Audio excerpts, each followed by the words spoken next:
Assalamualaikum warahmatullahi wabarakatuh. Perkenalkan, nama saya Nadia Wahdaniyah, saya dari kelompok 4. Saya akan menjelaskan materi pertama dari kelompok saya, yaitu mengenai perkembangan individu. Perkembangan individu merupakan perubahan yang sistematis, progresif, dan berkesinambungan dalam diri individu sejak lahir sampai akhir hayatnya, atau dapat juga diartikan sebagai perubahan-perubahan yang dialami individu menuju tingkat kedewasaan atau menuju tingkat kematangan. Yang dimaksud dengan perubahan yang sistematis yaitu perubahan dalam perkembangan itu bersifat saling ketergantungan atau saling mempengaruhi antara satu bagian yang lain dengan bagian yang lain, baik fisik maupun psikis, dan merupakan satu kesatuan yang harmonis. Progresif berarti perubahan yang terjadi bersifat maju, meningkat, dan meluas, baik secara kuantitatif maupun kualitatif. Berkesinambungan pula berarti bahwa perubahan pada bagian atau fungsi organisme itu berlangsung secara beraturan dan berurut. Perkembangan individu secara fisik selalu sesuai dengan fase-fase perkembangan, sedangkan secara psikis terjadi perubahan imajinasi, fantasi ke realistis. Kenalkan, nama saya Jumria, NIM 192704-2002. Saya akan melanjutkan materi kedua, yaitu belajar dan fase-fase perkembangan individu. Manusia membutuhkan kepandaian yang bersifat rohania dan jasmania, dan ini hanya dapat dicapai dengan belajar. Meskipun bayi dari lahir membawa beberapa naluri dan insting serta potensi-potensi, tetapi potensi tersebut tidak akan berkembang dengan baik tanpa adanya pengaruh dari luar. Untuk manusia membutuhkan belajar sepanjang hidupnya, kapanpun dan dimanapun. Adapun pendapat para ahli dalam mendefinisikan belajar. Menurut Hilgard, belajar adalah proses yang melahirkan atau mengubah suatu kegiatan melalui jalan latihan, apakah dalam kegiatan laboratorium atau dalam lingkungan ilmiah. Sedangkan menurut Morgan, belajar adalah setiap perubahan yang relatif menetap dalam tingkah laku yang terjadi sebagai suatu hasil dari latihan atau pengalaman. Selanjutnya, adapun fase-fase perkembangan pada manusia sejak dari kanak-kanak sampai masa tua menurut Hank Hurst.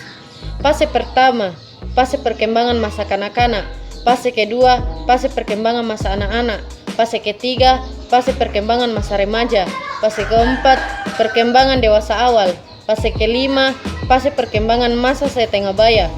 Yang terakhir, fase perkembangan masa tua. Demikianlah materi yang sempat saya bawakan. Selanjutnya, pemateri ketiga. Baik, saya akan melanjutkan pembahasan yang sebelumnya. Pembahasan selanjutnya yaitu pembahasan mengenai perkembangan individu secara didaktik, di mana Kamsul Yusuf mengemukakan beberapa tahapan perkembangan individu dengan menggunakan pendekatan didaktik sebagai berikut, yaitu masa usia prasekolah, di mana masa usia prasekolah terbagi menjadi dua. Yang pertama yaitu masa vital, di mana pada masa ini individu menggunakan fungsi-fungsi biologisnya untuk menemukan berbagai hal dalam dunianya. Adapun tugas pembelajaran pada fase ini, yang pertama yaitu anak belajar memakan makanan yang keras, dan yang kedua yaitu anak belajar berjalan, dan yang ketiga yaitu anak belajar berbicara. Yang selanjutnya yaitu masa estetik, di mana pada masa ini dianggap sebagai masa perkembangan rasa keindahan. Seseorang individu anak bereksplorasi dan belajar melalui panca inderanya. Adapun tugas pembelajaran pada fase ini yaitu yang pertama, anak belajar membedakan yang mana yang baik dan yang mana yang buruk. Yang kedua, anak membedakan jenis kelamin, belajar sopan santun, dan yang ketiga, anak belajar mengeja dan membaca. Yang keempat yaitu anak belajar mengenal individu secara emosional dan sosial. Selanjutnya yaitu masa usia jenjang pendidikan dasar, di mana pada masa usia pendidikan dasar disebut juga masa intelektual atau masa keserasian bersekolah pada usia 6-7 tahun. anak dianggap sudah matang untuk memasuki sekolah. Ada ciri-ciri utama anak yang sudah matang. Yang pertama yaitu anak memiliki dorongan untuk keluar dari rumah dan memasuki kelompok sebayanya. Yang kedua yaitu keadaan fisik yang memungkinkan anak-anak memasuki dunia bermain dan pelajaran yang membutuhkan keterampilan jasmani. Yang ketiga yaitu memasuki dunia mental untuk memasuki dunia konsep, logika, dan komunikasi yang luas. Bismillahirrahmanirrahim. Perkenalkan, nama saya Desi Minsyani.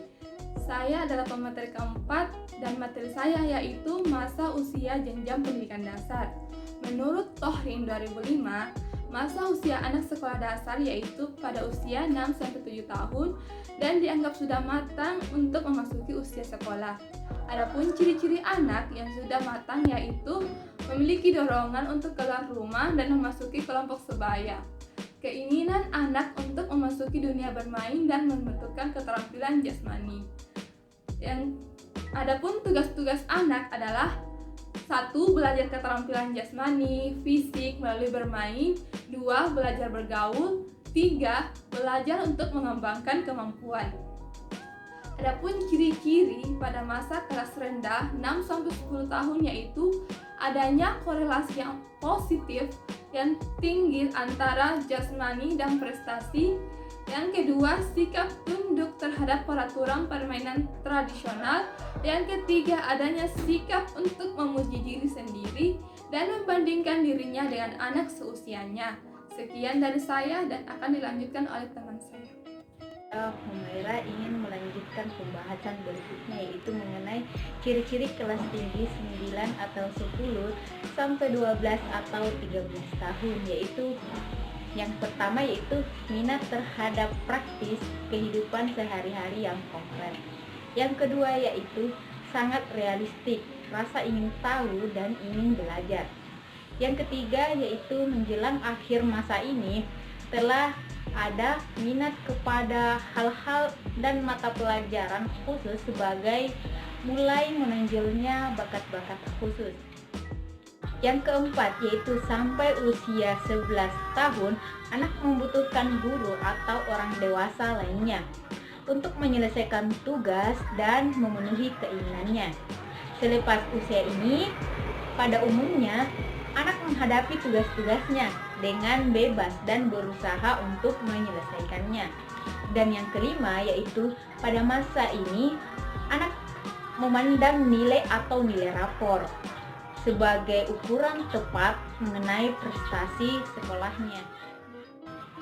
Selanjutnya itu beberapa faktor yang berkaitan perkembangan anak dan fase ini, antara lain yaitu pola interaksinya dengan ayah, ibu, dan anggota keluarga lainnya. Keadaan fisiknya seperti tinggi dan berat badannya, serta hal-hal yang didengar dan dipelajarinya. Kebutuhan anak di fase remaja ini berbeda dengan kebutuhannya di fase-fase sebelumnya. Hal ini harus diperhatikan oleh orang tua dan diusahakan untuk memenuhinya. Kebutuhan anak tersebut yaitu yang pertama, kebutuhan primer, contohnya makanan, minuman, dan pakaian. Yang kedua yaitu kebutuhan psikis, contohnya yaitu ketenangan jiwa dan emosi. Dan yang ketiga yaitu kebutuhan terhadap penerimaan dirinya oleh masyarakat. Yang keempat yaitu kebutuhan terhadap perhatian dan penghormatan atas dirinya.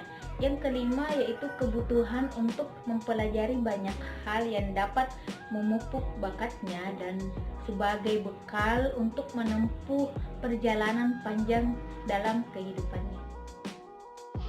Saya Megawati NIM 1927040006 akan melanjutkan pembahasan yang sebelumnya mengenai langkah penting yang berhubungan dengan pendidikan anak. Pertama, pendidikan ekstra ketat. Pendidikan di fase ini lebih penting daripada fase lainnya karena anak di usia ini relatif masih bersih dan belum tercemari, sehingga mau mendengar dan menerima semua nasihat dan bimbingan.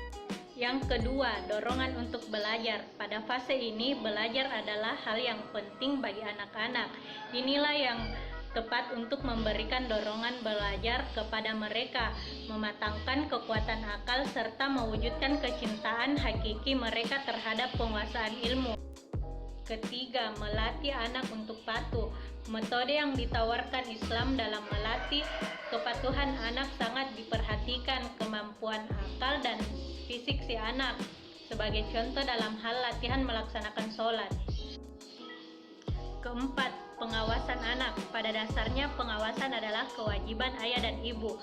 Mereka berdua memiliki porsi tugas yang disesuaikan dengan kemampuan dan pengalaman hidup. Karenanya, mereka berdua harus saling membantu. Kelima, pencegahan atas perilaku asusila.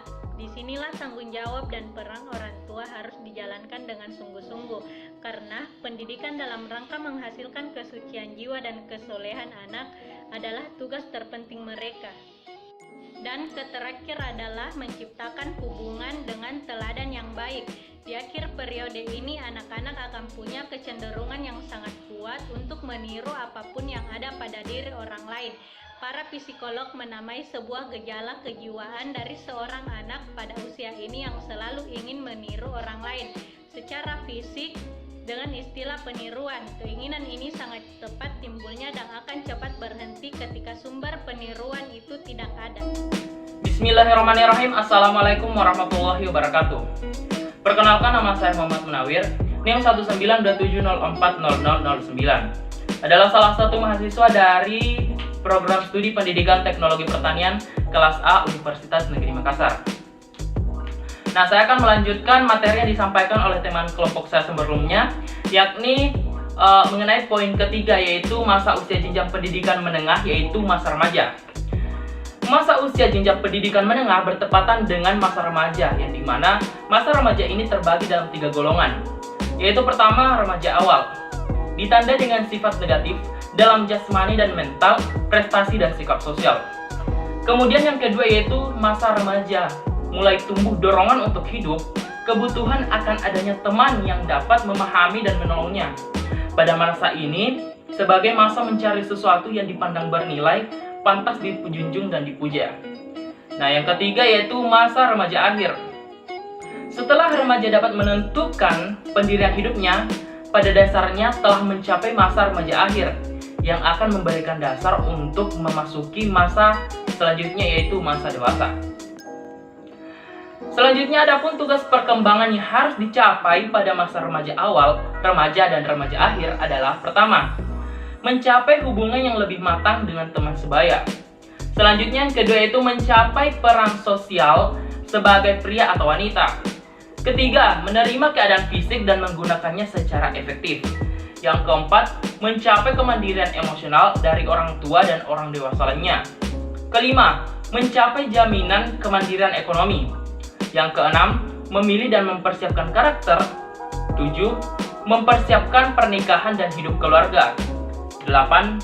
Mengembangkan keterampilan intelektual dan konsep yang diperlukan bagi warga negara.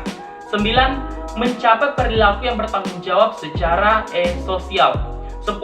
Memperoleh seperangkat nilai sistem etika sebagai petunjuk atau pembimbing dalam berperilaku. Seperti itu. Nah, kita masuk ke poin keempat, yaitu masa usia jenjang pendidikan tinggi, yaitu kisaran umur 18 hingga 25 tahun. Pada masa ini merupakan pemanfaatan pendirian hidup. Adapun tugas perkembangan yang harus dicapai pada masa dewasa adalah pertama, memilih pasangan. Kedua, belajar hidup dengan pasangan. Ketiga, memulai hidup dengan pasangan.